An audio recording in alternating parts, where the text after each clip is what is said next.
Hello, I'm John Meyer. I'm president of PAC, and it's my pleasure to welcome you to this version of My Life in Art with our guest, Elizabeth Ruffner. It will be on air and streaming in February, and our My Life in Art interview in February will be with visual artist Bill Nebaker, and that will be February 16th. We hope you'll be right here in Stage 2 to join us. But for right now, let's get to the interview with Elizabeth Ruffner. It is my extreme pleasure to welcome as our guest to My Life in Art the amazing, the formidable Prescott's first woman of pretty much everything, Elizabeth Ruffner. Pretty much. I don't do windows. Welcome. Thank you, John. It is an honor to have you here. My pleasure. Now, you were born in Cincinnati, Ohio. Yes? Okay. What was life there? What was it like? What was life like there for you as a child? And were you exposed to art as a child in Cincinnati? Not specifically as an actor or performer or beyond books and elucidation of my parents who read a great deal and just talked a great deal. I had no real exposure to the arts until I came to Prescott, actually, in a formal sense. Interesting. But the public school system in Cincinnati is quite remarkable.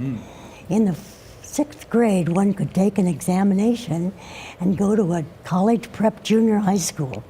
And I made that first step, took Latin for 6 years, had a fine college prep education at the expense of the Cincinnati school system, which has still has the first municipal university in the country, and it's still operating.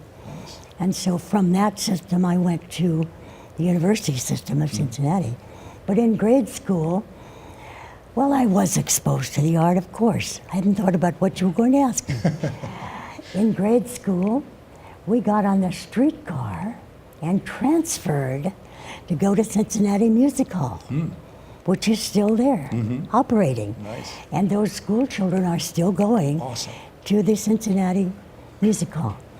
Also, in the summertime, Cincinnati Opera Company was very popular in those years and had a great wooden mansion in the zoo grounds. So while the opera is singing, the lion is roaring. It was a wonderful experience. I bet. I hadn't thought what your question meant until I started talking. You know? I get that. You get the answer. Yeah. Do you have any recall of seeing anything or any performer really particularly special at that time? No, I don't recall that. My strongest impression, though, was after I'd been ill with pneumonia in the days when there was no treatment. One simply had to overcome it or not make it. My sister took me to the Cincinnati Music Hall to performance of the original Ballet Russe traveling company. Nice. It might have been their first time in this country, Ballet Russe. Wow. And that ballet was life-changing for me as a very young girl. To see those beautiful movements, it was just priceless. Very good. So I have been exposed to art, John, before you got here. Yes, long before I got here. Just a couple of years. Yeah. Did you want to be a ballerina at that age? No, not really. I was a tall, gangly girl, taller than anyone else around. So I didn't have very much inspiration about being on point. Gotcha. Now, in your biography information that you sent me, you came to Prescott about 1940 for your mother, and you came to visit the man that you eventually married. So, how long have you been in Prescott, and what was and I assume that was the reason for moving here? Was there any other? It was 1940. This is 2016. Right. You got it. So there you go. I was 20 when I got here. Okay. Very good. And so now you're about 36. That's it. And going the other way. Yeah, absolutely. Can you expand a little bit more on your educational background? From the University of Cincinnati, where I spent 1 year, my college sorority invited me and another woman to go to another university to help that chapter with Rush. I don't know how many people remember that or knew about the Greek system. It's still alive somehow, but we were asked and given a full ride at the Indiana University to live in the sorority house and to actually conduct the rush that year. Initiated 8 people, women, and spent a whole year taking our soft subjects. I think the most telling experience in those years was this wonderful woman I was with started dating the big man on campus, and we were exposed to a lot of other experiences we would not have otherwise enjoyed, and among them was working as volunteers for the city of Bloomington, Indiana, in their city election. We learned how to win elections. Interesting. We didn't know until later that Art was being paid for his work with the city of Bloomington. But he recruited college students, and we did everything. We knocked on doors, we drove people to the polls, we babysat for people to go to vote. It was considered a great privilege in those years, and it was a very active political state. Indiana had, well, it had 2 things going for it, basketball and politics. And the people we met and the experiences we had were life-changing for me. How so? Yes. How was it life-changing? Well, from the standpoint of not being ashamed to describe someone's capabilities to run for public office, it's something which I think has escaped us ladies these days. Are you speaking from a woman's point of view in that? Because obviously the civil, women's rights had not happened yet. Are you talking about? It wasn't a theme of our work at all. Okay. We were all just college students, and the gender specificity was not even recognized. Gotcha. We all just did the best we could, not knowing we had a problem. Right. But it was the time when there was great movement in this state, in this country, to be engaged in elected office. People considered it a great privilege and worked to become a good elected official. Good. Certainly, shortly thereafter, America got into World War II. What was your experience during World War II? How did that affect your life? Well, coming to Prescott from a city into a small town, the man I met in college had returned to Cincinnati after he finished his degree and enlisted, because in those years he would be drafted as soon as he finished his college education. And so he returned to Prescott and enlisted, and my mother and I, as you said, came out to meet his family. And it was only about a year later that he went off for 3.5 years, and here I was. I really wondered what I'd worked in, what I'd got myself into. But Prescott in those years, I suppose every other community, had people who cared about everyone else desperately. We wanted everyone to be acceptable and useful. We had rationing in those years, and the grocery store and the gas station took my coupons, and I never knew whether I had any credit left or not, because this town simply took care of all of us. Nice. And then I was thinking about it coming over here. The famous rodeo of Prescott would have been held every year. There's never been a question about whether the 1888 rodeo would continue. But in 43, I believe it was, there was not going to be a parade because no one was around to sponsor it. And they formed a group called the 2030 Club, and they put together the rodeo parade, and then it always went on from there. That was the kind of a spirit which one found in a small town. Although I had grown up in a community where that spirit existed. Cincinnati was a city of German immigrants, and one has the feeling of community from earliest times. So what kept you busy during the war years without your husband? Oh, well, I was interested years ago to read a plaque in Colorado for the U.S. Corps of Engineers, who paid a relative of my husband's, who was an engineer working on that $1 million highway in Colorado. He was paid $50 a month, and that's on the bronze plaque. Wow.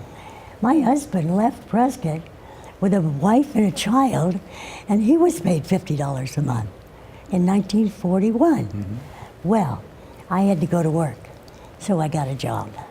Okay. Doing what? I had been in pre-med in college, and that was my interest. I first went to what was then what was Northern Arizona Light and Power Company, now APS, and asked for a job, and I had no skills, and they let me know that right away. So I went upstairs to the doctor's office, and they needed me. So I worked there for 3.5 years. At the beginning of World War II, young doctors in Prescott had left their families to go off with the National Guard. 3 of them, 3 young men just out of internship, back to practice, and they were gone. And so the one person remaining was a woman physician and her father-in-law, and a very elderly man named Robert Looney, who was famous for bringing the elk back to Arizona years ago. And they had offices in the Masonic Temple building where Northern Arizona Light and Power was located. So I went upstairs and, as I say, got a job. Dr. Looney was the county officer, health officer, and Dr. Yount Sr. was the city health officer, and Dr. Florence took care of everything else. There was no hospital. The Mercy Hospital had burned that very summer of 1940, spring, and there was only the county hospital, an old wooden shack actually, for all medical services to be cared for.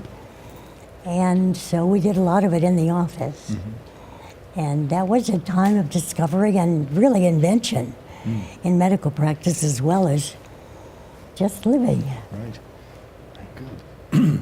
So at what time as a Prescott resident did you get involved with art, either as a volunteer? Probably only as a volunteer, but it sounds like you don't necessarily paint or act or sing or play music, but been just an incredible volunteer in the arts. When did that start? I was barely back in Prescott from a wedding trip when my family's friends, my new family's friends, the ladies of the town, came to call and asked me to help get a new library and to join the Girl Scout Council, which I did. And I think it was through those library activities that I first came to know a number of people around the state. And one day, I was in a meeting at Fort Whipple where we were working with their library, trying to get that organized to a point that it was useful to the people there. And I had a phone call from the director of the State Arts Council, who said, "Art Train is on the way, you get ready." And that was an experience of, quite an unusual nature. The wife of the governor of Michigan, Milliken, had done an experiment in Michigan where she begged and borrowed and actually stole, I think, some remarkable train cars as the railroads were going out of passenger business. Mrs. Milliken knew enough influential Ford Motor Company people who had their own parlor cars sitting on a siding somewhere. And she did this wonderful, wonderful job of bringing together all the art of the world in 5 or 6 train cars. Remodeled them to accept these. There was very little original material, but replicas of everything from the first cave paintings, which had been discovered up to that point. And so there was a movement in coming west. By that time, there was a confederation of state arts councils, which were just beginning to become organized. And so somehow they got the inspiration from that Michigan experience and formed an art train for the West, the Western States Arts Foundation. Did the same thing. They found some unused cars and We were the only active train station except for Glendale in the state. And Louise Tester said, our train's on the way, get busy. At that time, our Santa Fe depot was empty except for the freight operation, which went on in the east wing of that building. All the rest of it was empty, unheated, uncared for. But for some reason, it was an idea everyone accepted, and our train arrived. 5 trains, an engine, and a caboose. The staff lived in the caboose, and we bused kids from all over the county. Up until that point, I believe it was the largest gathering of people interested in the arts we ever put together. Very nice. Maybe the rodeo surpassed it. We bused school kids in from all over the county. For 5 days, our train was at our depot. Wow. And that was quite an experience. After that, the idea that we needed an organized system in Prescott, in fact, around that experience was required by the Arts Council, the State Arts Council. You get a city ordinance going. We never have done that, John.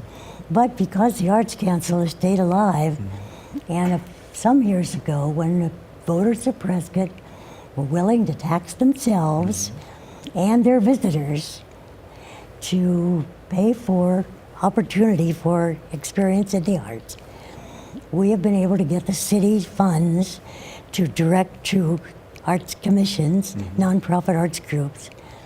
And the city has never accepted the idea of forming a commission of a city government. But the Arts Council has taken care of it. Right, absolutely. What year was the art train? I think in the late 60s, Okay. early 70s. In fact, I think the early 70s were a really active time of waking up in Prescott somehow. When I think of it, if I may go on. Yes, absolutely. Leslie, long answer to a short question. There was just about that time, both the Phoenix Art Museum and the Phoenix Symphony realized that without broader support than their communities, the city of Phoenix and the people who were moving into Phoenix were beginning to recognize that it was not an art-centered community, and the foundation of that symphony and the art museum began to recognize that the single city service was not enough. And so both institutions, in the case of the Phoenix Art Museum, the associate director was named Don Puckle, and he said to me at a social event one time, we need to bring the art collection on slides to Prescott and see if we can get the other communities in the state to begin to think about this valuable collection we're producing. And so we were accepted. We collected the art of the Phoenix Art Museum on slides.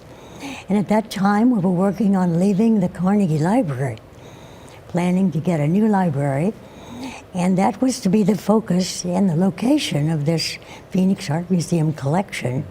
It turned out to be a different application of sharing the arts. And the art docents were formed after that one experience of saying, we'll have a collection here. But a number of other people went on and started taking art to the schools by working with the docent program, wherein people work a year on a certain subject they enjoy and go to teach school kids. Same thing with Phoenix Symphony. We brought the Phoenix Symphony to Prescott, the University of Women, for 2 years. Played at the high school auditorium, and by the 3rd year had formed the Yavapai Symphony Association. In both cases, this is the first time in the state this happened. Very nice. So we were awakening to the arts. Very good. And so you were in the middle of all of that. You were helping with, to get all that organized and all that together? Well, yes.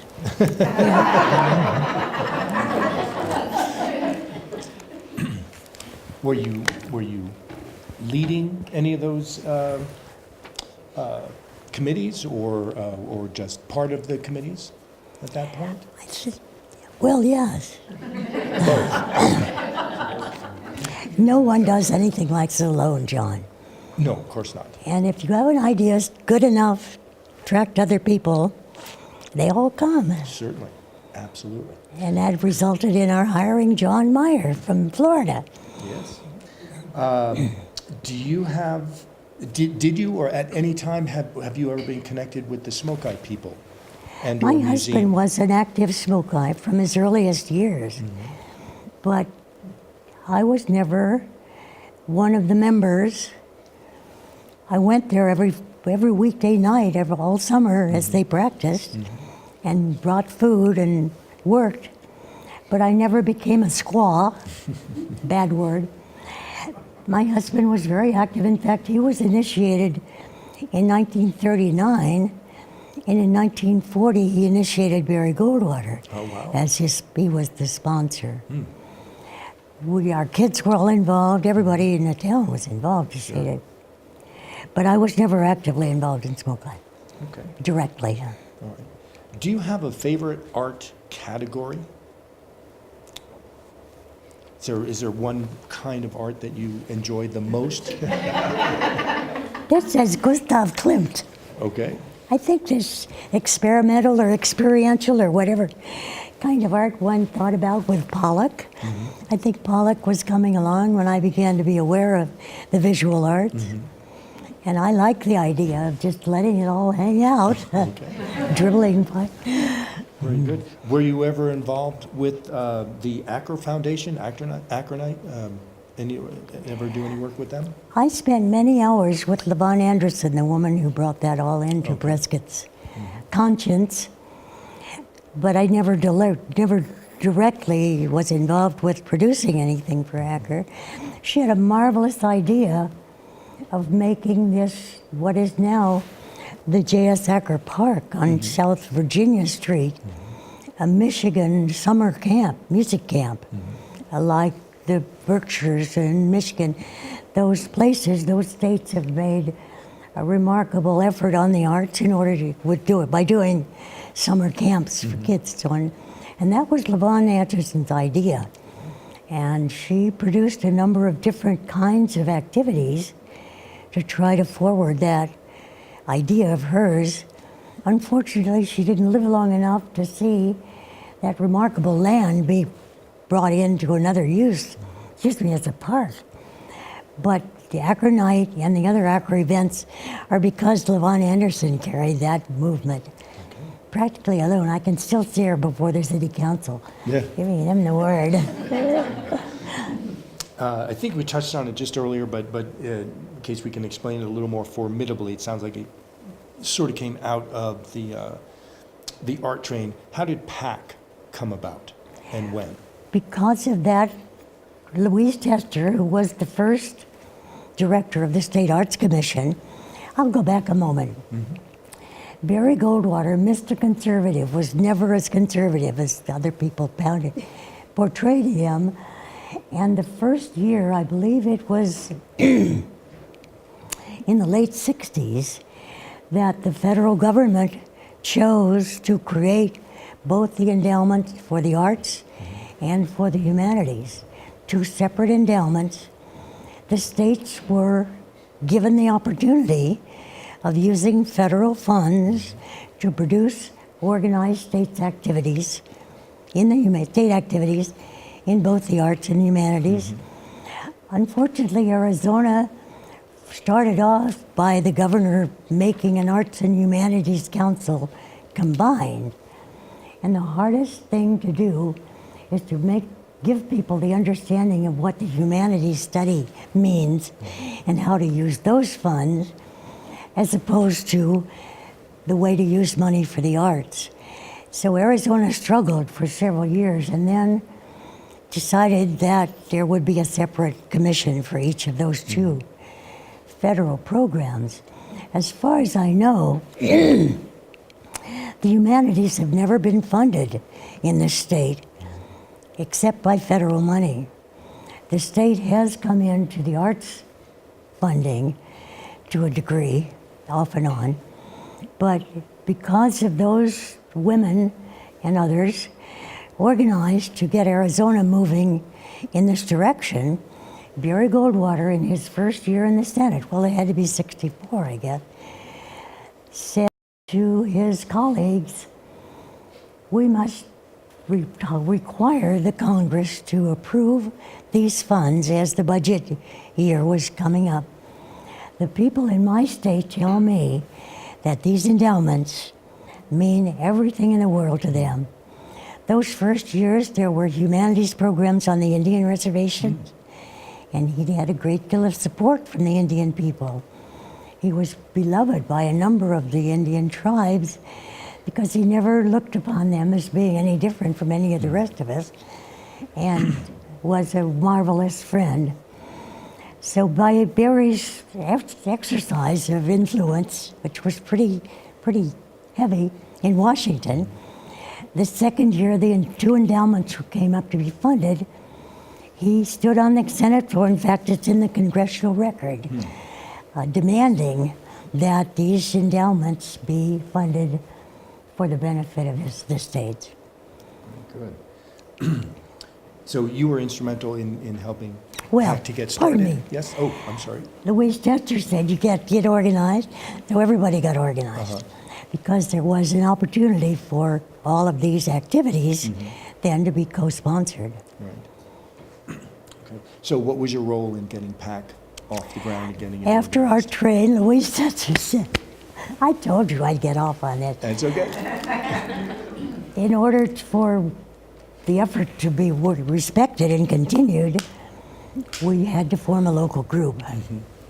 And so we formed the Prescott Area Arts and Humanities Council with great assistance from the Yavapai College, who were just then beginning to get organized. And the first chairman of the Arts Council named Prescott area for a good reason, and we hoped it would be growing for all the smaller communities as well as for Prescott. Yavapai College faculty actually conducted a survey of all the arts activities in the county. There were storefronts in Baghdad where people were doing what you're doing in this building. The human spirit is indomitable, you know. You keep on doing it. And so we had this wonderful study, and then later the State Arts Commission did a study of Yavapai County activities in the arts.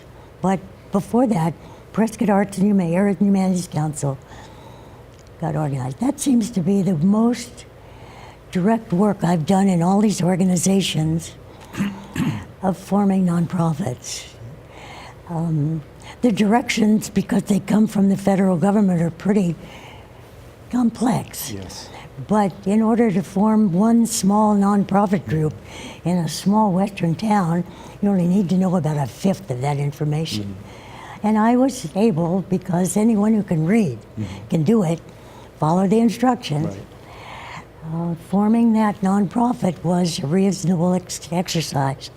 Yavapai College was very much involved, and Ed Branson, who was a graphics art faculty member there, charter faculty, I believe, at Prescott College, Yavapai College, was the first chairman of the Arts Council.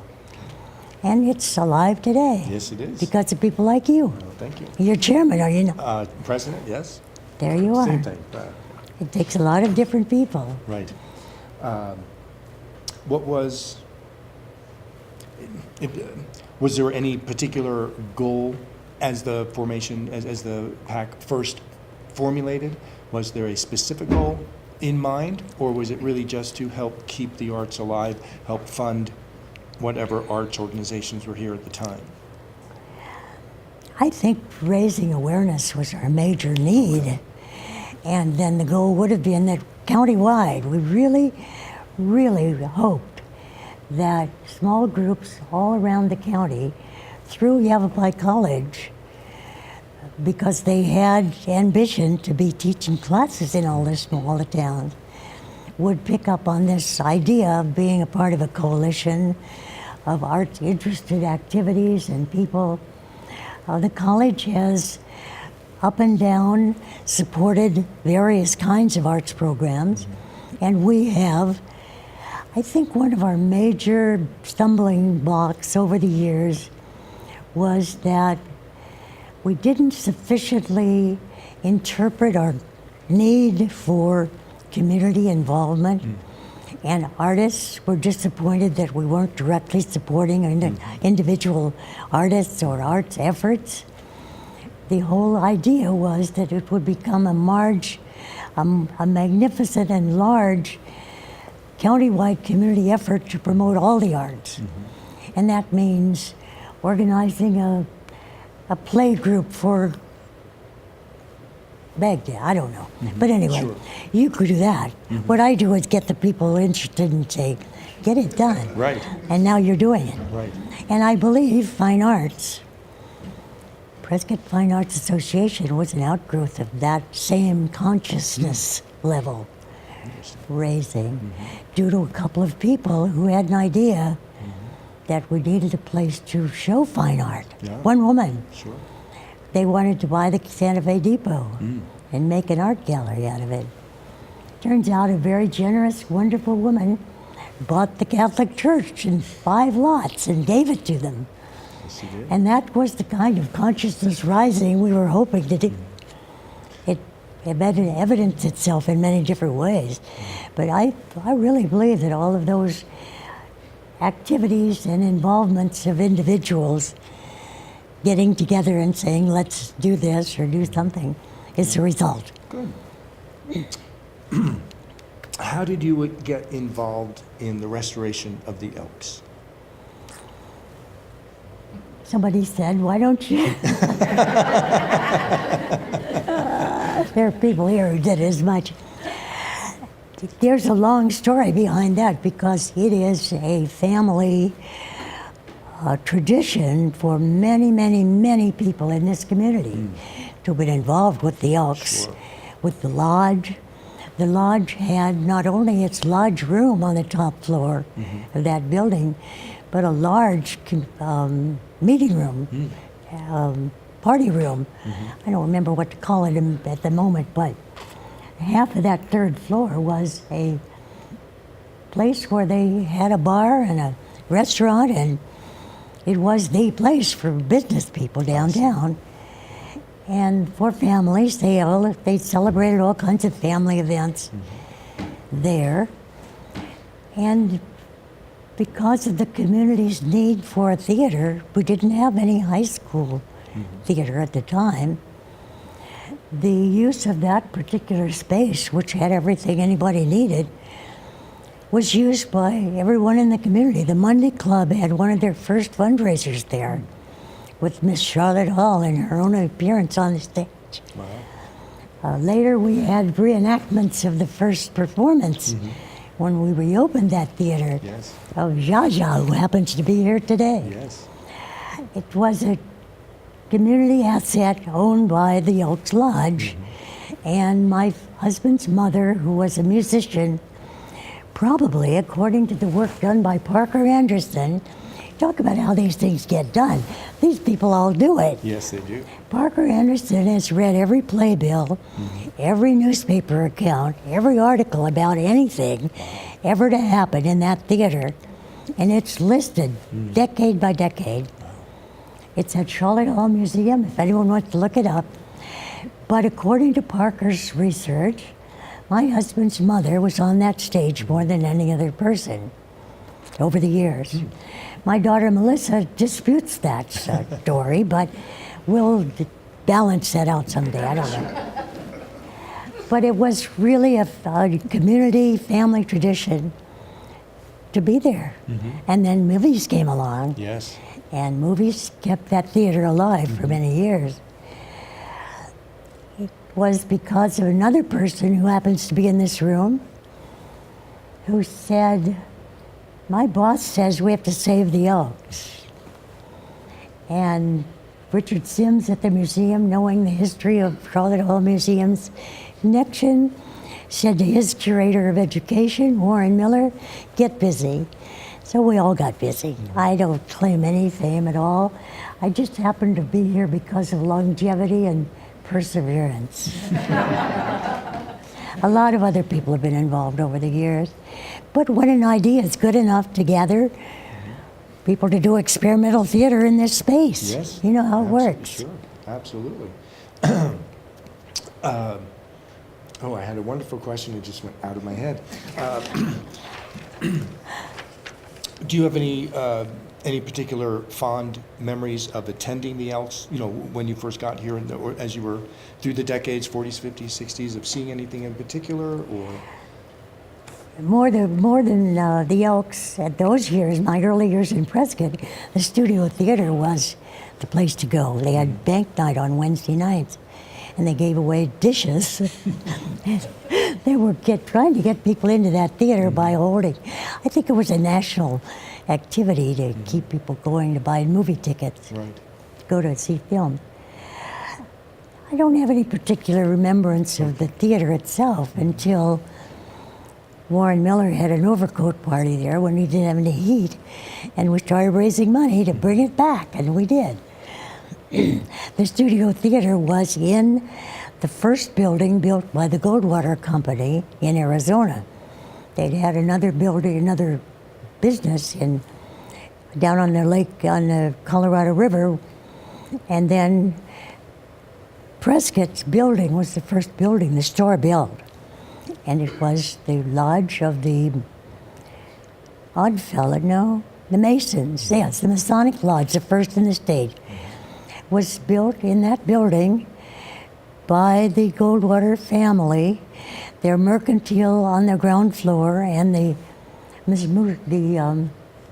Masonic Lodge, the first in the state, on the upper floor of that building, which is now a parking lot, unfortunately. But it really was that loss of that building later, and the loss of the former high school up on East Gurley Street, which caused the community to begin recognizing its historic assets more directly. So after the Goldwater store closed and the Masons built another building, that was turned into a theater very early. And it was a great place to go. They had all the popular stuff there and so on. There were a number of film experiences around the community over the years, but that one remains, I think, perhaps the longest in existence outside of the Elks.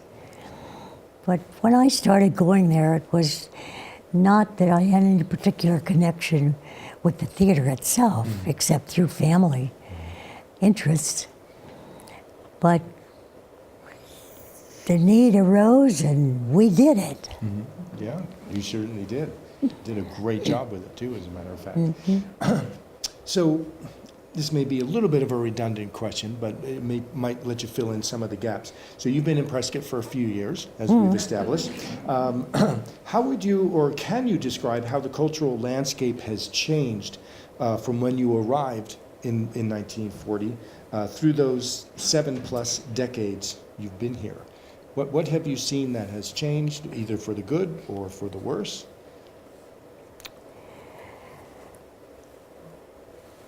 That's really a hard question, John, because I came to a cultured city, community. I was interested recently to be involved in a Chautauqua book study group, and came to learn that in 1897 there was a group of women who formed a Chautauqua Society in Prescott to study good literature. Interesting. And I have to say that the Monday Literary Society, which later became the Monday Club, but was not just women, the Monday Literary Society was made up of a lot of different Prescott people doing a lot of different things, including putting on plays on stages and reading books and cherishing library activities. I just believe that we've evolved, as the rest of the world has evolved, or the rest of the country has evolved, into these more organized efforts toward embracing the cultural life and promoting the arts as an important part of life. You can't deny that even farm families who worked hard every day in the fields and created a school system so their kids could be home in the summer to work on the crops. Didn't have some kind of intellectual activities going on inside the home at night or in the evening hours. There's a statue on the east side of town of the early settlers by Bill Nebeker, and the woman is holding a book with a kid and a settler and a bullwhacker, I think, and a prospector.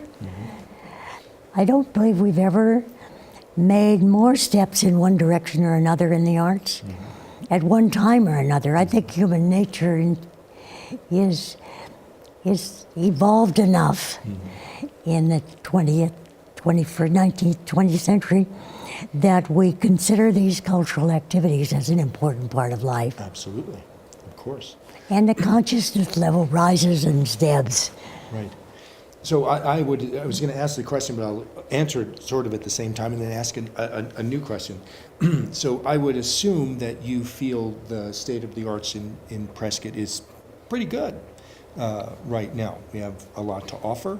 Is there anything that we are lacking, in your opinion? Anything we could do more of, or maybe just bring in that we don't Everything. that we don't have? We never have enough. Okay. Everything. I really think the big lack is that our city government has never embraced it as a responsible part of city government. They reluctantly support the library still, but in years past that was not true. In years past, people were elected to this city council who understood, appreciated, and were involved in more than just garbage collection and police protection and firemen.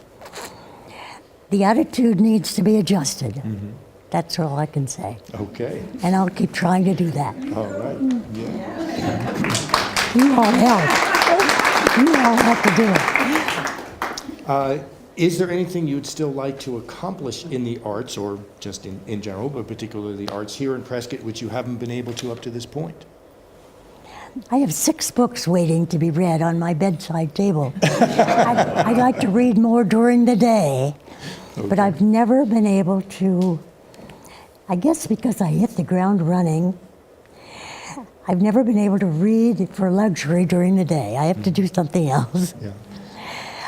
But no, I think just leisure time is important, and Absolutely. my time now is spent, I hope graciously, passing the torch to a lot of other people. Keep on doing what you're Yes, doing absolutely. and what we've all done together in the past. I am writing every day, Good. and I have a crashed computer which has put a real crank into my work. But it'll be fixed in a few days, and then I'll get back to that. Good. But I believe getting some things on record is part of something I owe to the community and myself and my family. Somebody said, "Why don't you write that down?" Well, I am. Good. Yes. Very good. No, it's very important. Absolutely. Yeah. I am, to tell you, I've studied libraries in Prescott, and I'm writing now from a lot of wonderful material we've collected over the years, a study of the library system, the libraries in Prescott. I've limited it to Prescott because the rest of the story is too big. But actually, Prescott has a library, a public library, which was created by the Secretary of State's collection, which he brought. Whenever it was accumulated, I don't know. Wherever it was collected, I don't know. That's never been clear to me. But the Secretary of State, appointed by President Lincoln and the Congress in 1863, brought 100+ volumes of material to this community. They left formally from Cincinnati and came overland, if you can imagine this, for 3 months. Between Cincinnati, they actually collected earlier in farther east communities.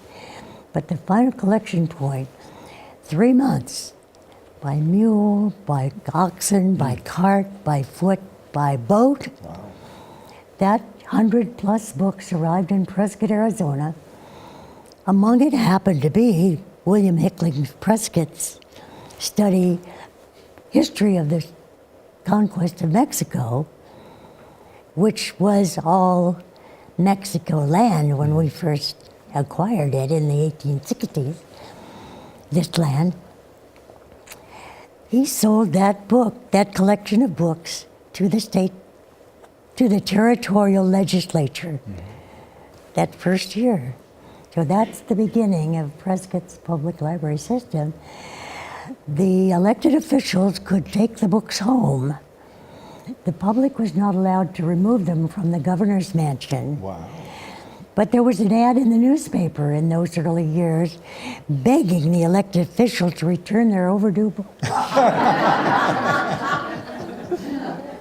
So, I'm writing decade by decade. I've done the first decade, which was easy. And now I'm working on decade by decade of the history of the Prescott Libraries up to date. Wow, very nice. Do you have any fun, juicy stories that you can share with us that have happened over the years? Any really funny story that you like to tell? Hopefully art related, but doesn't have to be. I want to tell a story about libraries. Okay. We have been so fortunate in the way this library has been accepted and promoted and produced. And once, years ago, I was giving a talk for the Friends of the Library, and it was held in the mezzanine before that last change in the library building. We had a third floor on the library, which was really not anticipated. When the architect came to the committee planning that library with the first design, we had a flat roof. And Gene Phillips and I had just finished working on a hospital building, which had flat roofs with buckets already in the hallways. And both of us said, no more flat roofs. What can you do about that? So a third floor was devised by that architect on the Prescott Library building with clerestory windows, and it was a wonderful meeting room. Another 3,000 square feet were acquired because we wouldn't stand for a flat roof. And we had a party there, and they had wonderful refreshments, and a very, very prominent figure in the Prescott Public Library was a man called Mr. Mumbles, who wore a green GI blanket over his shoulders, and we all thought was homeless. Many months later after this event, someone saw him on Camelback Road in Phoenix with his blanket in the wintertime. And we learned that he did have a trust fund. He had an apartment in Phoenix, but in the summer, he lived out of doors in Prescott. And he came to the Friends' 25th anniversary, was first in line for the refreshments, and enjoyed them very much. When he entered the library, every moment it was open, he would ask for all the plays they ever had published. And he would sit there day after day after day, reading those books aloud, plays. I thought I'd tell you this because of your involvement. Absolutely, that's awesome. Did he have an audience? Did people sit and listen to him read? Well, he just mumbled. It wasn't for entertainment. Oh, okay. Hence the name Mr. Mumbles. A few weeks later, I'm walking across the plaza, the courthouse plaza. In the grass is a lump of green. And a head raises up out of there and says, "Is that you, Mrs. Ruffner?" It was Mr. Mumbles. He said, "I enjoyed the refreshments." Oh, very good. Anyway, he wasn't as interiorly limited as we thought he was. Right. Yeah, you But never that's- know about people. that's- So. He read plays every day, all day, Interesting. Very interesting. when he wasn't walking around with his blanket. Well, those are the questions I had. Is there anybody here that has a question they would like to ask Elizabeth? Oh, tell a story. Shortly after you arrived in Prescott, those first years, that you actually knew Charlotte Hall, and I'm wondering if you could tell us your memories of how she came across, how she was. You asked me if I met Charlotte Hall. Yeah, Yes. you told. Yes. I think somebody Yes. told me once you had, and I'm asking how she was. You're one of the few left who actually knew her. She was a dowdy little housewife-looking lady at that time who lived in the governor's mansion and who had saved this repository for the posterity. But over the years, as she was growing older, her friends, the women and men of the town, looked after her to a large degree, not only taking treats once in a while, but over the years she'd been given, many years before, she'd been given a baby fawn. And it was penned on the museum grounds. And that fawn had stood in a cage in a fenced place for so many years that the hoofs were growing up like this. It was really crippled. But we went, my baby daughter, my mother-in-law and I were delegated at that point to bring carrots for Dear Lady. So we often took food to Miss Charlotte Hall, a treat of some kind or other, and carrots and apples for Dear Lady, who was penned on the museum grounds. Yes, Charlotte Hall was a very important figure in this community, and the businessmen of the town in 1927 formed a nonprofit foundation, which became the museum supporting institution. And then it later, of course, became a state museum. But it's still owned by the people of Prescott, and the Charlotte Hall activities are very important to our future and past. Thank you, Parker. Was the town of Prescott always pronounced Prescott? By How any, did it get that way? if you had a name which was spelled in a certain way and was easy to say in a different way, it would be said in a different way. Because you own it, you say it the way you want to. The story is, and I believe my daughter, Melissa, the historian, has the story straight. That name, Prescott, was a British name. William Hickling Prescott in Boston was the descendant of Prescott family who came from England to settle in this country. And during the years of getting rid of the British, they started saying, we're not saying that word that way. Our name is Prescott. Prescott was the British pronunciation of an American family name. I believe that's the fact. I have no idea why somebody wants to spell it P-R-E-S-K-I-T-T. But for instance, I grew up in Ohio, in the Middle West. There are a lot of places named from familiar spellings of names, which exist other places in the world. We, for instance, pronounce Lima, Ohio, after Lima, South America. And there are a number of anomalies like that. The pronunciation, I believe, depends on the person who uses the word. And the English is American English particularly is a changing language. It's a growing, living language. So it changes all the time. Not like Latin, which is a dead language. I don't know if you realize what a treasure you are. Oh, I mentioned to you as we were waiting that I That's thought my beatification that's my might gallery be in over order, there. and I'm not exactly Thank you, joking. love. I think St. Betty is coming, but no, you are. The town, the state, the country, perhaps, but I know that we feel that you are one of the more special people we will ever get to know, and it's a privilege. That coming from a former employer is a high compliment.